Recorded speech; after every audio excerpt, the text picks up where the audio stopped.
Hello everyone, and welcome back to the second Fall Asleep with Sith. We will be continuing a second round of the Grimm fairy tales.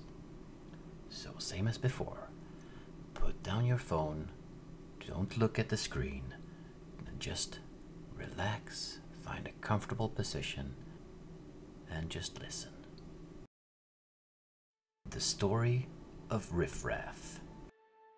The rooster said to the hen, "The nuts are ripe.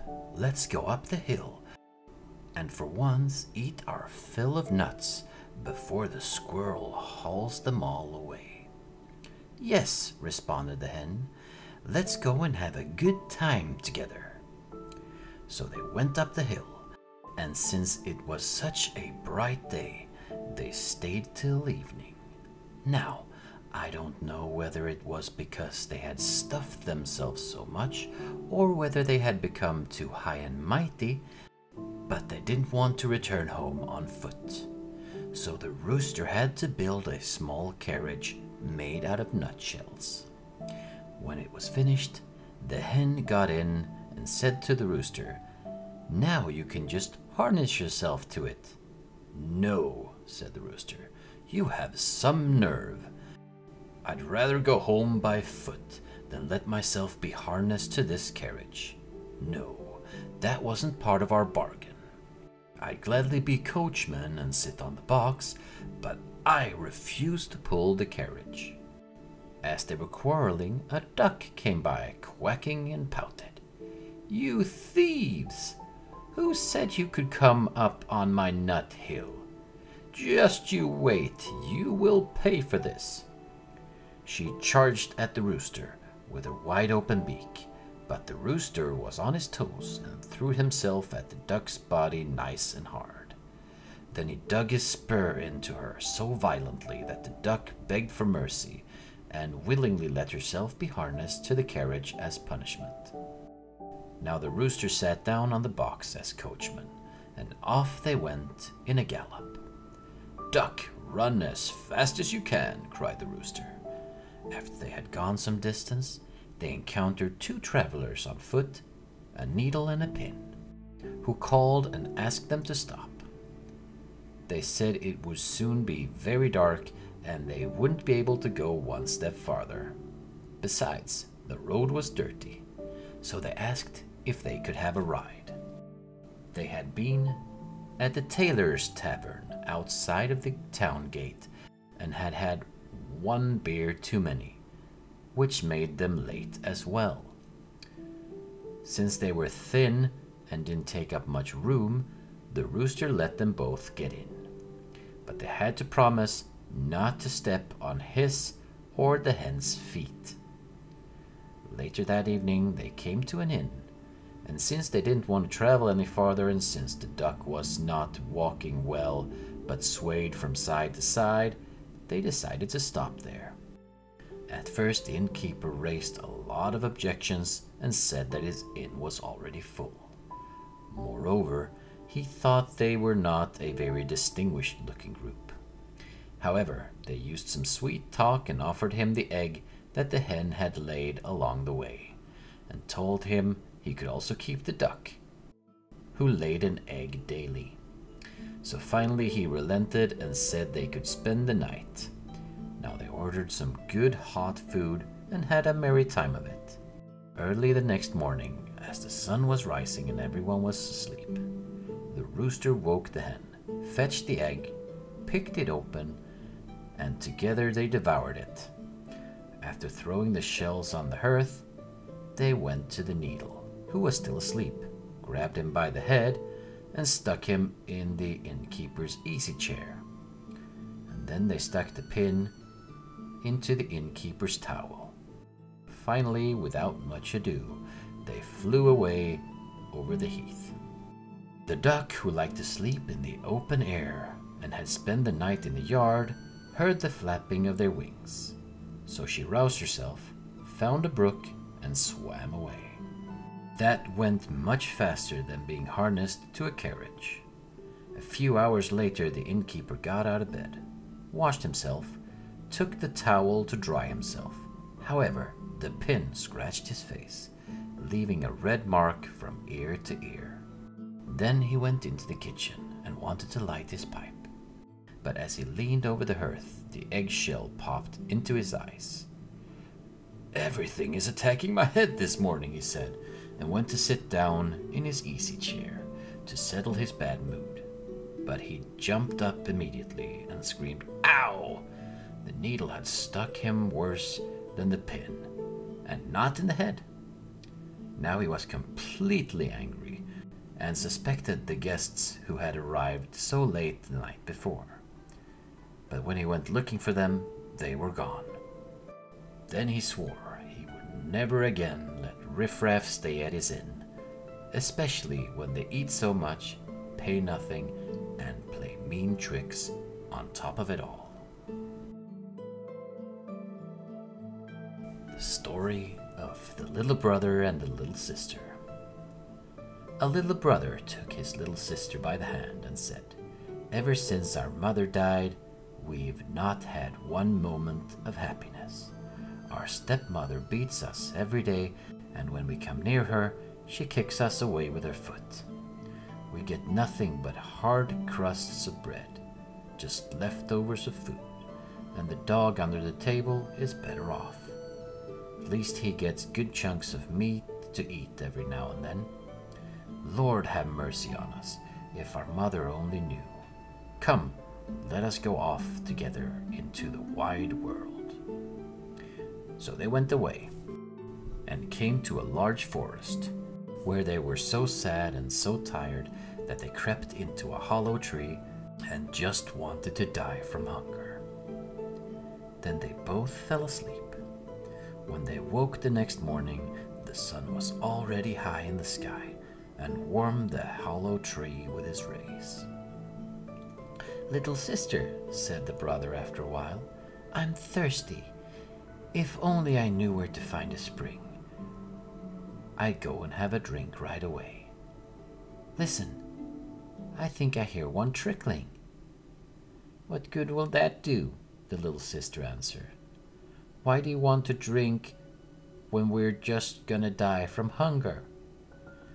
The little brother kept quiet, climbed out of the hollow tree, and since he always held his sister's hand so tightly, she had to climb out with him.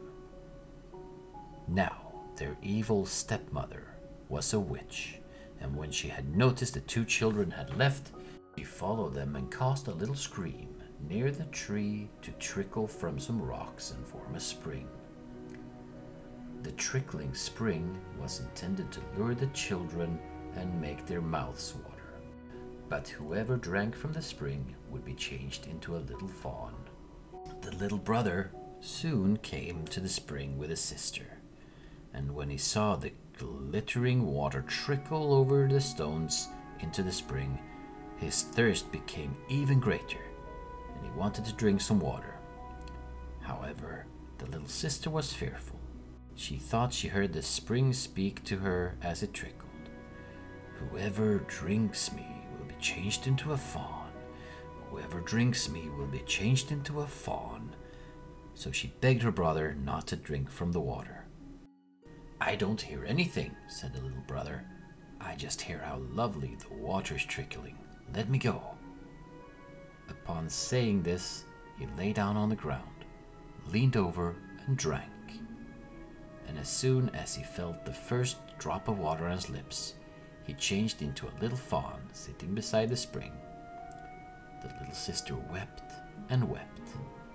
However, the witch was angry that she hadn't been able to lure the little sister to drink as well. After the girl wept for 3 days, she stood up, gathered some bulrushes, and wove them into a soft rope. She then attached it to the little fawn and led him with her. She looked for a cave, and when she found one, she carried moss and foliage inside and made a soft bed for him.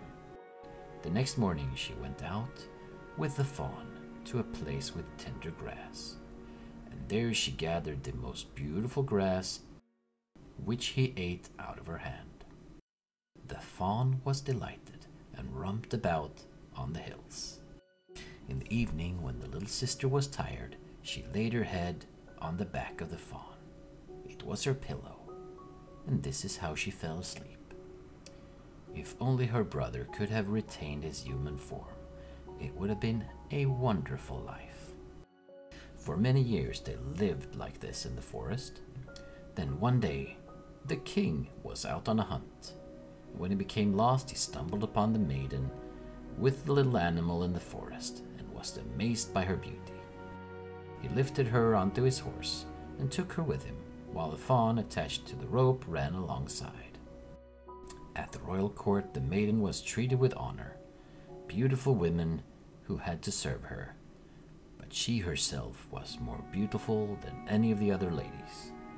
She never let the fawn out of her sight, and she tended him with care. Shortly after the arrival, the queen mother died, and the king wed the sister, and they lived together in great joy. However, the stepmother had heard about the good fortune of the poor little sister. She had long thought the maiden had long since been torn to pieces by wild beasts, but they had never done anything to her. Indeed, the maiden was now the queen of the realm. The witch was so angry about this, she could only think of some way she might ruin the queen's happiness. When the queen gave birth to a handsome prince the next year, and the king was out hunting, the witch appeared in the form of a chambermaid and entered the room the queen was recovering from the birth. "The bath has been prepared for you," she said. "It will do you good and strengthen you. Come before the water becomes too cold." The witch led the queen to the bathroom and locked the door behind her. Inside there was a brutally hot fire, and the beautiful queen was suffocating to death. Now the witch had a daughter of her own, and she endowed her with the outward shape of the queen, and laid her in bed in place of the queen. In the evening, when the king returned home, he didn't realize he had a false wife. But in the night, and the nurse saw this, the real queen appeared in the room. She went to the cradle, lifted the child to her breast, and suckled him. Then she plumped up his tiny mattress, laid the bed in the cradle again, and covered him. After this, she went to the corner where the fawn slept, stroked his back. This is how she came and went every night without a single word. One time, however, she entered again and said, "How's my child? How is my fawn? Twice more I'll come, then I'll be gone." Then she did what she had usually done the other nights. Meanwhile, the nurse woke the king and told him secretly what had occurred. So the next night, the king kept watch, and he too saw how the queen came, and he clearly heard her words, "How is my child? How is my fawn? Once more I'll come, then I'll be gone." However, he did not dare to speak to her. The following night, he kept watch again, and the queen said, "How is my child? How is my fawn? There's no more time. Soon I will be gone." The king could no longer restrain himself. He sprang forth and embraced her, and as soon as he touched her, she was restored to life, rosy, red, and well. The false queen was led into the forest, where the wild beasts devoured her. The evil stepmother was burned at the stake, and as the fires consumed her, the fawn was transformed, and brother and sister were once again together, and lived happily until the end of their days. The Story of Rapunzel. Once upon a time, there lived a husband and a wife who had been wishing for a child for many years, but it had all been in vain. Finally, the woman became pregnant. Now, in the back of their house, the couple had a small window that overlooked a fairy garden filled with all kinds of flowers and herbs. But nobody ever dared enter it. One day, however, When the wife was standing in the window, looking down at the garden, she noticed a bed of wonderful Rapunzel. She had a great craving to eat some of the lettuce, and yet she knew she couldn't get any. So she began to waste away and look wretched. Her husband eventually became horrified and asked what was ailing her. "If I don't get any of that Rapunzel from the garden behind our house, I shall have to die." Her husband loved her very much and thought, no matter what it costs, you're gonna get her some Rapunzel. So one evening, he quickly climbed over the high wall into the garden, grabbed a handful of Rapunzel, and brought the lettuce for his wife. Then she immediately made a salad and ate it with great zest. However, the Rapunzel tasted so good to her, so very good, that her craving for it became 3 times greater the next day. The husband knew that if she was ever to be satisfied, he had to climb into the garden once more. And so he went over the wall into the garden, but was extremely terrified when he stood face to face with the fairy, who angrily berated him for daring to come into the garden and stealing her Rapunzel. He excused himself as best he could by explaining that his wife was pregnant and that it had become too dangerous to deny her the Rapunzel. "All right," the fairy finally spoke. "I shall permit you to take as much Rapunzel as you like, but only if you give me the child that your wife is carrying." In his fear, the man agreed to everything. And when his wife gave birth, the fairy appeared at once, named the girl Rapunzel, and took her away. Rapunzel grew to be the most beautiful child under the sun.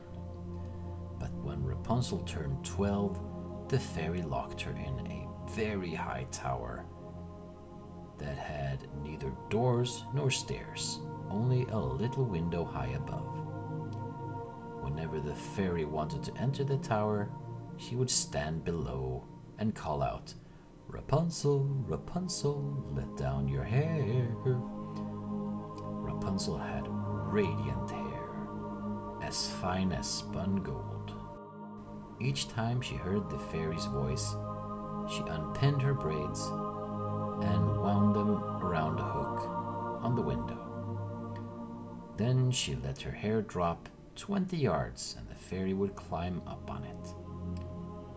One day, a young prince was riding through the forest and came upon the tower. He looked up and saw beautiful Rapunzel at the window. When he heard her singing with such a sweet voice, he fell completely in love with her. However, since there were no doors in the tower and no ladder could ever reach her high window, he fell into despair. Nevertheless, he went into the forest every day until one time he saw the fairy, who called out, "Rapunzel, Rapunzel, let down your hair." As a result, he now knew what kind of ladder he needed to climb up into the tower. He took careful notes of the words he had to say, and the next day at dusk he went to the tower and called out, "Rapunzel, Rapunzel, let down your hair." So she let her hair drop, and when her braids were at the bottom of the tower, he tied them around him, and she pulled him up. At first, Rapunzel was terribly afraid, but soon the young prince pleased her so much that she agreed to see him every day and pull him up into the tower. Thus, for a while they had a merry time and enjoyed each other's company. The fairy didn't become aware of this until one day Rapunzel began talking and said to her, "Tell me, Mother Gretel, why are my clothes becoming too tight? They don't fit me anymore." "Oh, you godless child," the fairy replied. "What's this I hear?" And she immediately realized that she had been betrayed and became furious. Then she grabbed Rapunzel's beautiful hair, wrapped it around her left hand a few times, picked up a pair of scissors with the right hand, and snip, snip, the hair was cut off. Afterwards, the fairy banished Rapunzel to a desolate land where she had to live in great misery. In the course of time, she gave birth to twins, a boy and a girl. On the same day that the fairy had banished Rapunzel, she fastened the braids that she had cut off to the hook on the window. And that evening, when the prince came and called out, "Rapunzel, Rapunzel, let down your hair," she let the braids down.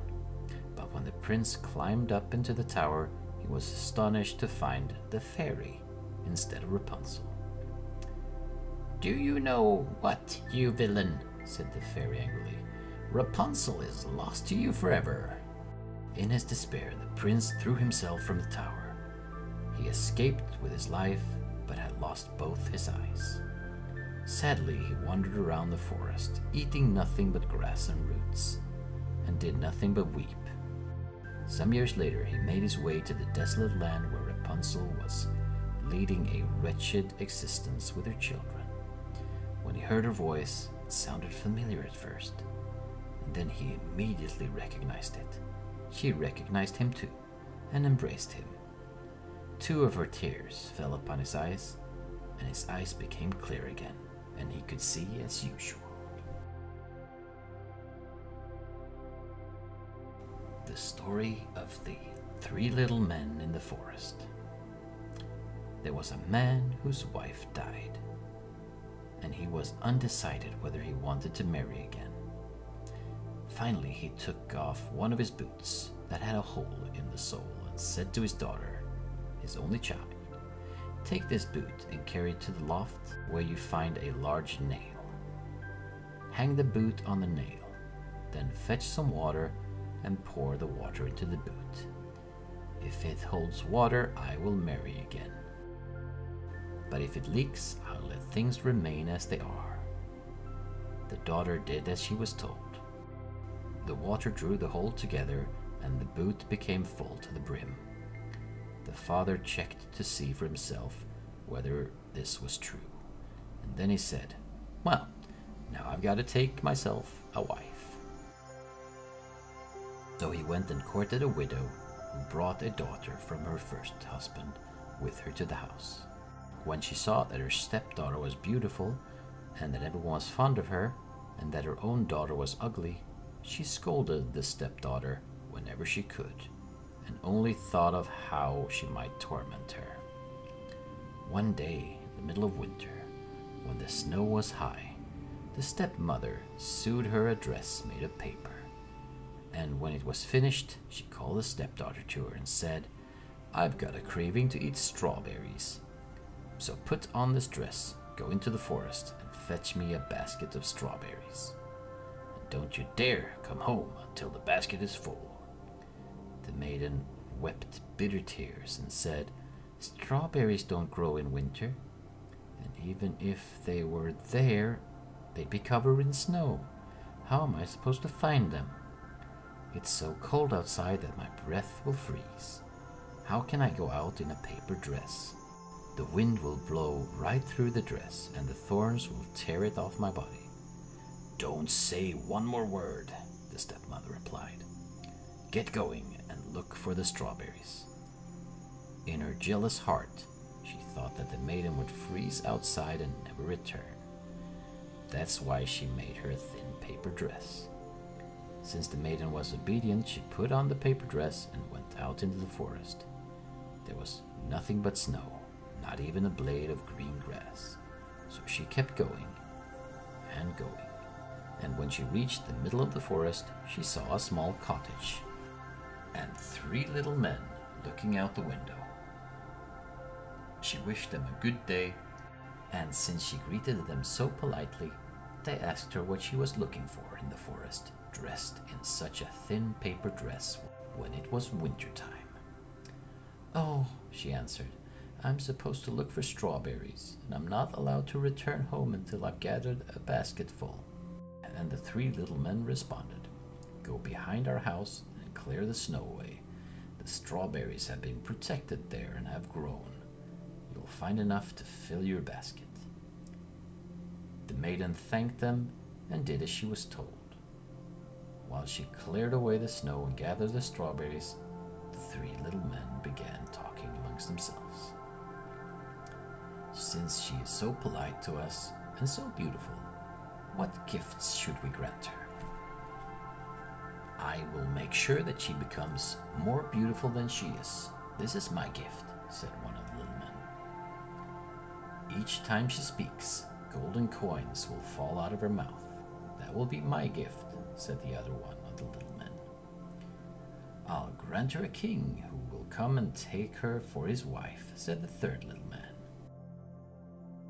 When the maiden came back to them, they bestowed their gifts upon her. And when she wanted to thank them, golden coins flew out of her mouth. Then she went home, and the stepmother was astonished by the strawberries that she had brought with her, and was even more astonished when she saw the coins that fell from the girl's mouth. Shortly thereafter, a king came and took the maiden with him, and made her his wife. Now the stepmother thought about how she might provide her daughter with the same great fortune. So she sewed a splendid fur coat and told her to go into the forest and ask the little men for a gift. But the men saw that she had a wicked heart, and instead of giving her good gifts, they gave her bad ones. The first wished that she would freeze in her fur coat as if it was made of paper. The second one wished that she would grow uglier with each passing day. The third one wished that she would die a miserable death. The girl returned home shivering, as if her fur coat had been made of paper, and she told her mother what she had encountered. And when her mother saw that the curses of the three men were starting to take effect, she thought only of avenging herself. So she went to her stepdaughter, who was now the queen, and pretended to be friendly and charming. Consequently, she was welcomed and given her own apartment. Shortly thereafter, the queen gave birth to a prince, and one night, when she was alone and sick and weak, the wicked stepmother lifted her out of the bed with the help of her daughter, and carried the queen outside to a river and threw her into it. The next morning, they told the king that the queen had died during the night. The following night, the kitchen boy saw a duck swimming through the drain into the kitchen and asked, "Are all my guests asleep?" And the kitchen boy answered, "Yes, indeed, you can't hear a peep." "How about the baby of mine? He's asleep and doing just fine." Then the duck assumed the shape of the queen and went upstairs, suckled and nursed the baby, plumped up his little bed, covered him, and returned to the drain, where she swam away as a duck. This happened the next night too, and the third night she said to the kitchen boy, "Go and tell the king to take his sword and swing it 3 times over my head on the threshold." The kitchen boy ran and told the king, and he swung the sword 3 times.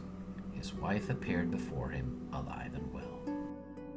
The duplicity of the stepmother and her daughter was now clear as day, and they were cast into the forest to be devoured by wild animals.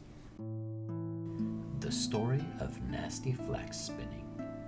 In olden times there lived a king who loved flax spinning more than anything else, and his daughters had to spin the entire day. If he didn't hear the wheels humming, he became angry. One time he had to take a trip, and before he said farewell, he gave a large casket of flax to the queen and said, "All this must be spun by the time I return." The princess became distressed and wept. "If we were to spin all the flax, we'll just sit here the entire day and we won't be able to get up at all." But the queen replied, "Console yourselves, I'll certainly help you." Now there were 3 especially ugly spinsters in the realm. The first one had a huge lower lip that hung beneath her chin.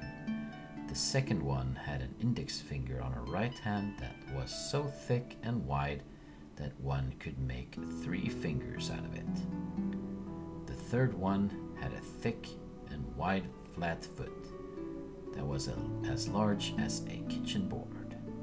The queen summoned the three spinsters to the castle, and on the day the king was supposed to return home, she had sat them down next to one another in a room, gave each of them a spinning wheel, and ordered them to spin.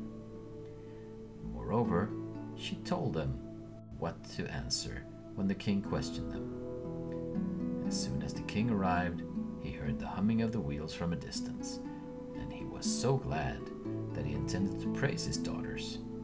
However, upon entering the room and seeing the horrible spinsters sitting there, he was at first startled. Then he stepped towards them and asked the first woman how she got the hideously large lower lip. From licking. He then asked the second one where she got her thick finger from turning the thread and twining it. She let the thread run around her finger a couple of times. Finally, he asked the third one where she had got her flat foot from. From stomping. When the king heard all of this, he commanded the queen and the princesses never ever to touch a spinning wheel again. And this is how they rid themselves of their agony. The Story of Hansel and Gretel. A poor woodcutter lived on the edge of a large forest. He didn't have a bite to eat, and barely provided the daily bread for his wife and two children, Hansel and Gretel. It reached a point where he could not even provide that anymore. Indeed, he did not know how to solve his predicament. One night he was tossing and turning in bed because of his worries. His wife said to him, "Listen to me, husband. Early tomorrow morning, you're to take both the children and give them a piece of bread. Then lead them to the middle of the forest where it's most dense. After you build a fire for them, go away and leave them there. We can no longer feed them." "No, wife," the man said. "I don't have the heart to take my children and abandon them to wild beasts, for they'd soon come and tear them apart in the forest." "If you don't do that," the wife responded, "we shall have to starve to death." She didn't give him any peace until he said yes. The two children were still awake because of their hunger, and they heard everything that their mother said to their father. Gretel thought, "Now it's all over for me," and she began to weep pitiful tears. But Hansel spoke. "Be quiet, Gretel. Don't get upset. I'll find a way to help us." Upon saying this, he got up, put on his little jacket, opened the bottom half of the door, and crept outside. The moon was shining very brightly, and the white pebbles glittered in front of the house like pure silver coins. Hansel stooped down onto the ground and stuffed his pocket with as many pebbles as he could fit. He then went back to the house. "Don't worry, Gretel, just sleep quietly." And he lay down on his bed and fell asleep. Early next morning, before the sun had even begun to rise, their mother came and woke the two children. "Get up, children, we're going into the forest. Here's a piece of bread for each of you. But be smart and don't eat it until noon."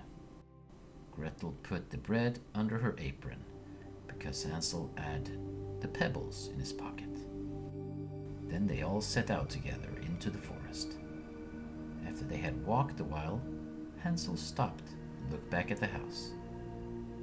He did this time and time again until his father said, "Hansel, what are you looking at there? And why are you dawdling? Pay attention and march along." "Oh, father," said Hansel, "I'm looking at my little white cat that is sitting on the roof and wants to say goodbye to me." "You fool," said the mother. "That's not a cat. That's the morning sun shining on the chimney." But Hansel had not been looking at the cat. Instead, he had been looking at the shiny pebble from his pocket that he had been dropping on the ground. When they reached the middle of the forest, the father said, Children, I want you to gather some wood. I'm going to make a fire so you won't get cold. Hansel and Gretel gathered together some brushwood and built quite a nice little pile. The brushwood would soon kindle, and when the fire was ablaze, the mother said, "Now, children, lie down by the fire and sleep.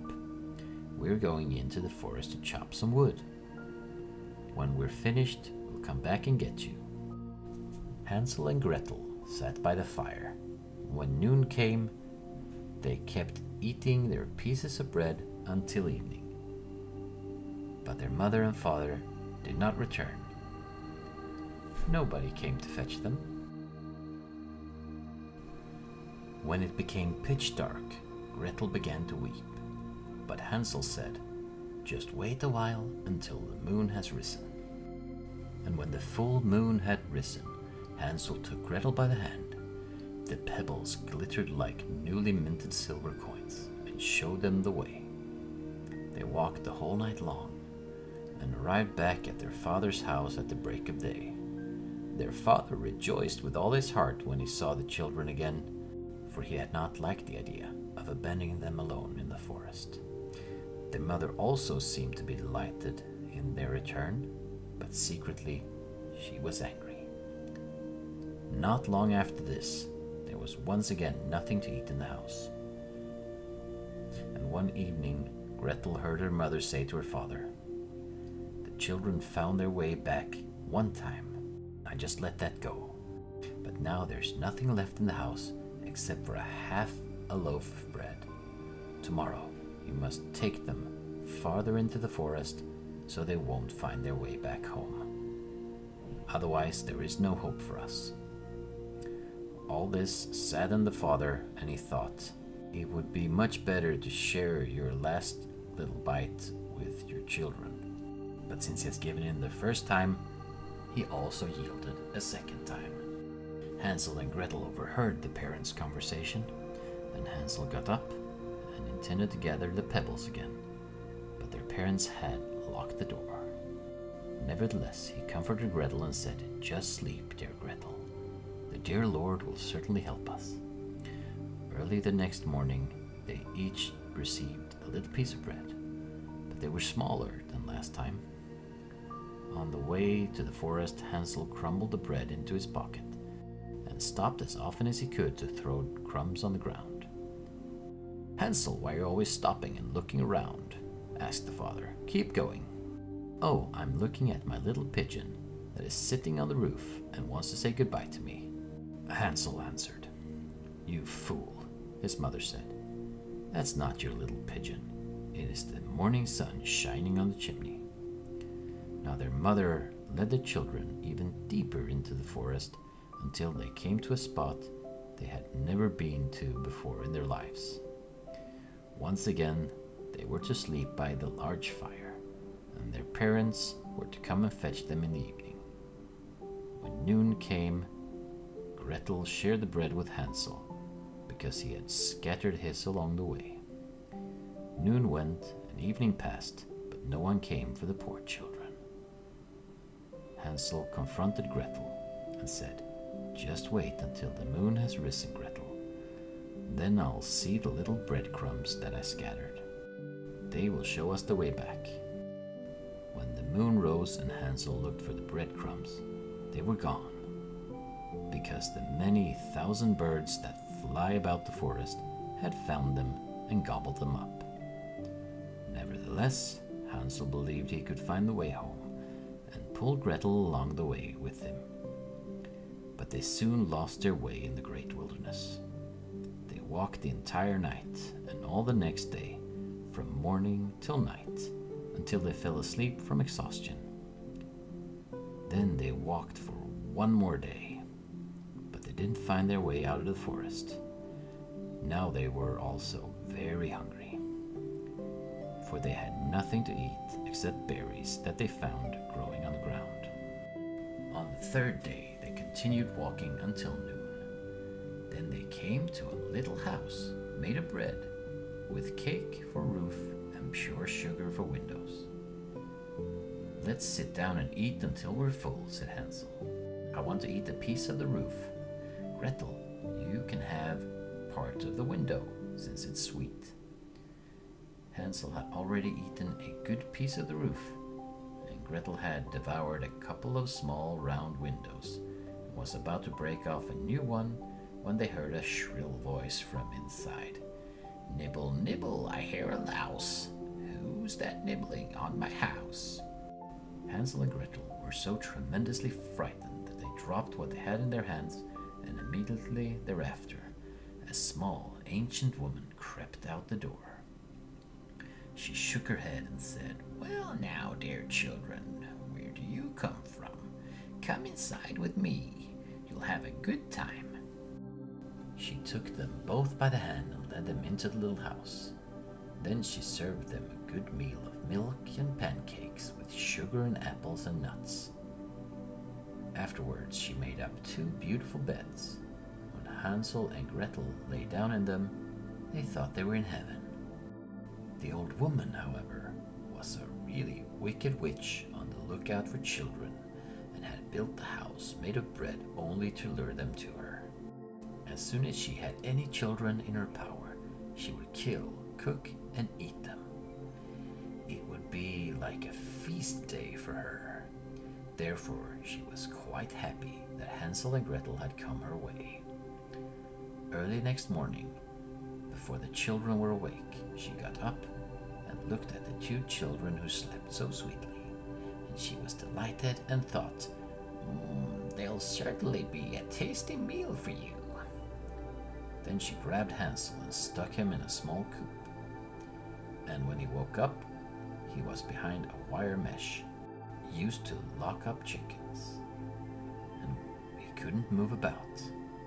Immediately after, she shook Gretel and yelled, "Get up, you lazy bones! Fetch some water, then go to the kitchen and cook something nice. Your brother is sitting in a kitchen coop. I want to fatten him up. When he is fat enough, I'm going to eat him, but now I want you to feed him." Gretel was frightened and wept, but she had to do what the witch demanded. So the very best food was cooked for poor Hansel, so that he would become fat, while Gretel got nothing but crab shells. Every day the old woman came and called out, "Hansel, stick out your finger so I can feel whether you're fat enough." However, Hansel stuck out a little bone, and the witch was continually puzzled that Hansel wasn't getting any fatter. One evening, after a month had passed, she said to Gretel, "Get a move on and fetch some water. I don't care whether your brother's fat enough or not. He's going to be slaughtered and boiled tomorrow. In the meantime, I want to prepare the dough so that we can also bake." So Gretel went off with a sad heart and fetched water in which Hansel was to be boiled. Early next morning, Gretel had to get up, light the fire, and hang the kettle full of water. "Make sure that it boils," said the witch. "I'm going to light a fire in the oven and shove the bread inside." Gretel was standing in the kitchen and wept bloody tears and thought, it would have been much better if it were wild animals in the forest that had eaten us. Then we would have died together and wouldn't have to bear this sorrow. And I wouldn't have to boil the water that will be the death of my dear brother. Oh, dear God, help us poor children to get out of this predicament. Then the old woman called, "Gretel, come right away over here to the oven." When Gretel came, she said, "Look inside and see if the bread is already nice and well done. My eyes are weak. I can no longer see well from a distance.